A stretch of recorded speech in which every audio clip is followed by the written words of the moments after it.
Welcome to the Nick Dealer Info Podcast, where we talk about stuff and more stuff.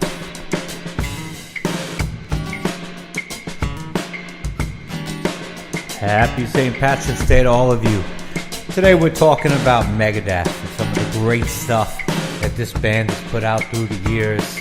You know, some of our favorites, some of our least favorites. You know, anything Megadeth that we're talking about. We're going to try to have caller call in a little bit later today. And, you know, one of the things I wanted to talk about is Megadeth, you know, being my favorite band pretty much growing up. And, you know, man, not the original lineup, but certainly the best lineup, in my opinion, you know, was the Dave Mustaine, Marty Friedman, David Ellefson, Nick Menzel lineup that we've all come to know and love, you know, which, you know, started on Rust in Peace, of course. And, you know, Rust in Peace, still my favorite album of all time. I love Countdown to Extinction. I love Euthanasia. I love Cryptic Writings. And, you know, all of those albums are just amazing and golden to me, you know, and kind of take me back to my youth. And, you know, one of the things that I really loved about Megadeth was that it was, you know, non-simple guitar riffs that were made musical, you know, by the genius that is Dave Mustaine. And, you know, the dude, you know, he's certainly, you know, hard to work with, at least that's what they say in the media and whatnot. But, I mean, I don't think you could do it any better than Dave does it. Dude just writes great songs, and they all just, you know, we're so tight as a band. You know, went to see him live probably about 5 times during this lineup, you know. And I got to say, they were better every time, except for maybe the last time that I saw them with this particular lineup, because I believe Dave Mustaine was sick that night, and Marty Friedman was doing some of the vocals, which, you know, Marty Friedman's like my favorite guitar player, man, but when it comes to singing, I don't think that's really his strong suit, you know, which is probably why his solo albums don't have much voice on them.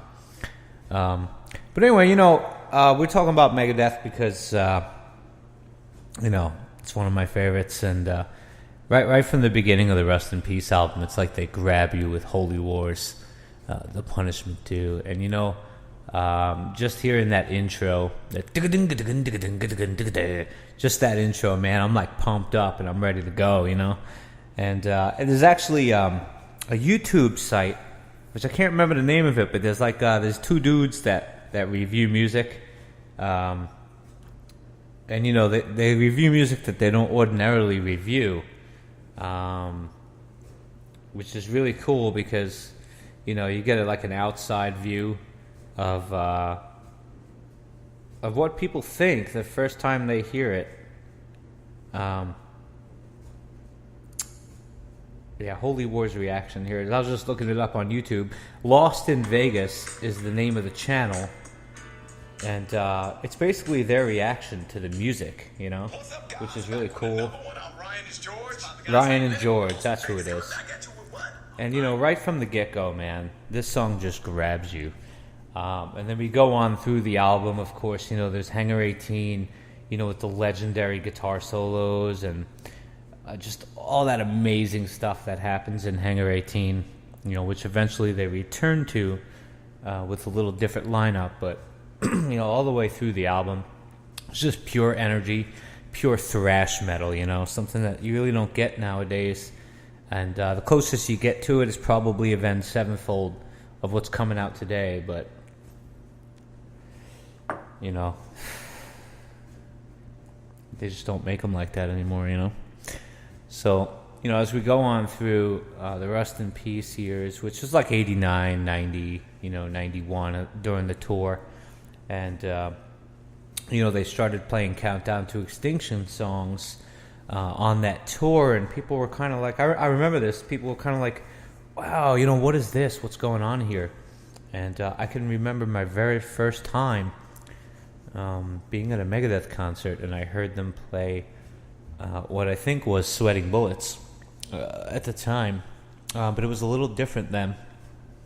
And I thought, wow, what a cool like little jazzy twist on thrash metal, and I thought it was great. Pretty much the entire all four of those entire albums to me are just hit songs over and over and over and over and over again. I could listen to them countless times, till I'm green in the face. I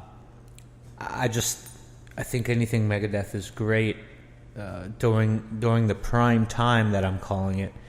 And, of course I know there's going to be old metalheads that are like, no way, man, Peace Sells was the best album of all time. And yeah, that's great. But remember, this was a time, where they had like Gar Samuelson and Chris Poland, and they were pretty much selling gear during tours to buy heroin. So it was very inconsistent then. I mean, the songs are great, don't get me wrong, but it just seems like this lineup, of the Menza, Friedman, Ellefson, Mustaine era was just my favorite because of all the great stuff that they put out, and I know commercially, Cryptic Writings, you could say was their best album. I believe they had a different producer that time that worked with them to get a little different sound. And then took things even further later on with Risk and whatnot. But that was a different drummer, so it doesn't really count in this. And trust me, those songs are amazing. In fact, I can remember I was at a store named Looney Tunes down on Long Island, and it's right off Montauk Highway there. I don't know if it's still there or not, but. And I was waiting in line with a bunch of my friends, to meet Megadeth. And this would be my fourth time meeting them. But I remember there was a van outside that was playing the new album, like as we were waiting online to purchase the album. And, have the guys sign it and whatnot. And I remember Trust being played, and I'm thinking, wow, this is a really awesome song and a really awesome thing. I remember being kind of dazed at that point, thinking, well, who is this? And, now, being as old as I am, I can figure it out. Hey, they're playing the new album for you. But at the time, I was like, wow, this is really awesome. I'm really into this. And then, I heard Dave Mustaine's voice come in, and I said, oh, okay, this must be the new album. But, all throughout these albums, I'm so in awe of what they've done with their time, and I wish that lineup could come back, but Nick Menza, he's passed on now, and Marty Friedman has moved on to other things. I don't want to say bigger and better because maybe they're not, but they certainly are to him. And we were talking the other day about why Marty Friedman left the band, and there's a lot of people who say a lot of things, a couple of rumors that are going around like, oh, well, Marty was mad because on the last tour he had to sing in Take No Prisoners, the Panzer's Wail, all that stuff about Jews. And, Marty Friedman, obviously with that hair and all, he's Jewish, at birth. And that's just not it at all. So we can knock that rumor right out of the park. Another rumor was that Dave started doing a lot of drugs again, and that's not entirely accurate either. I mean, Marty left because he just lost the passion for that music. While they were on tour, he started on the tour bus, he started listening to Japanese pop culture music, and he really got into that.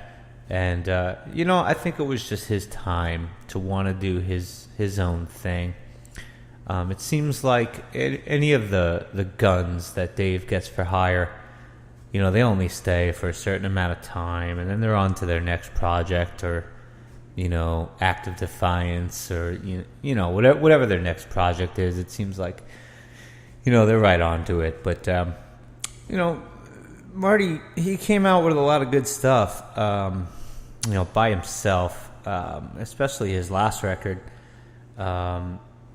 Inferno. And I really dig that record too, but it seems like, with Megadeth, I never really grew out of it. There were bands that I listened to, when I was younger, that I kind of grew out of. And as I got older, I thought to myself, wow, man, I can't listen to this anymore. It's really heavy, or it's I can't understand what the dude is saying, But at the time, I'm like, yeah, But it seems like Megadeth's just one of those bands that I could never really grow out of, because I just, I love the complexities of the music and the good stuff that's going on there. One of the questions that I had was, what was my favorite Megadeth song of all time? And this is really hard. This is really hard to answer because, as a guitar player and a singer, I have to take into account all of those things. And if I have to think about songwriting per se, I think Almost Honest is their best song, songwriting wise, from a songwriting aspect. I mean, it tells the love story of two people that may or may not have been truthful to each other, and they break up, and they want each other back, but they may not know that. It's just a great tune, great lyrics. Guitar solo a little weak, in my opinion, but good enough for the radio, and I think that's, towards the end there, Marty's solos got, let me put this down on wax to make Dave happy and call it good, but I think commercially that's the best song that they put out. My particular favorite song, taking all that into consideration, is probably The Killing Road, which is on Euthanasia. I think it's track 6 on the Euthanasia album, and just a killer guitar riff, good stuff, man. And crazy guitar solo, great melody line, great vocals, and it tells the story of Megadeth, of how they travel from show to show to show, and everything is the same, and nothing's really different from each other. It's like the road will never end, it always starts again, another show's around the bend, that kind of stuff. And it shows like kind of what these groups go through as they tour around the country, and I think it was great. I mean, here's me, just a regular dude, and I'm like dying for this to happen to me, like I would love to go on a world tour, but I'm sure after 20-30 years these dudes, they get tired of it, and some less than others. Some bands hang it up after just a year or two, or one hit wonders, may not be for the touring reason but other reasons. So that would definitely be my favorite all-time Megadeth track. And if I have to pick one off of every album, it would probably be I really dig Tornado of Souls off of Rust in Peace. That guitar solo, man, at any given time you can find like maybe 25 to 45 people covering it on YouTube just because it's an amazing guitar solo. So that would be the one off Rust in Peace. As far as Countdown to Extinction goes, I mean commercially, of course, Symphony of Destruction is the big one off there. But I'm kind of weird, man. I like High Speed Dirt, it's like a bluesy thrash metal, man. I dig that. It's kind of like reaching out at that point, great solo, great lines in that tune as well. Euthanasia, again, A Tout Le Monde, probably the most successful of the bunch, either that or Train of Consequences, ironically, which they did on the Letterman set back then, but again, my favorite, The Killing Road, off of that album for sure. If we move on to Cryptic Writings, I think Trust was the most successful on that CD. Almost Honest, I think, is the most radio acceptable and pretty cool. But my favorite track on the album is